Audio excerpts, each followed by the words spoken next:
ഈ ലക്കം നമുക്ക് ബീജിങ്ങിലെ പള്ളിയെക്കുറിച്ചും ഒപ്പം ചൈനയിലെ ക്രിസ്ത്യൻ മതത്തിന്റെ പുരോഗതിയും വെല്ലുവിളികളും അതിന്റെ ചരിത്രത്തിന്റെ അവശേഷിപ്പുകളും കേൾക്കാം, കാണാം.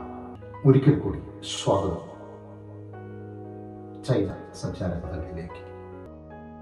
1307 ബീജിംഗ് ആർച്ച് ബിഷപ്പായി അവരോധിക്കപ്പെട്ട John of Montecorvino Chinese ഭാഷയിലേക്ക് ബൈബിൾ പരിഭാഷപ്പെടുത്താൻ ശ്രമിച്ചെങ്കിലും പരാജയപ്പെട്ടു.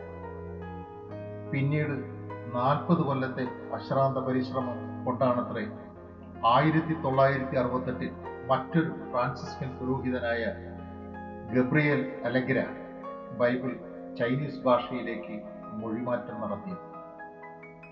ഇതിനിടെ പള്ളി പല പല തന്ത്രങ്ങളും അടവുകളും ചൈനയിൽ പയറ്റിയെങ്കിലും സഭയ്ക്ക് ചൈനയുടെ മണ്ണിൽ വേര് പടർത്താനായില്ല.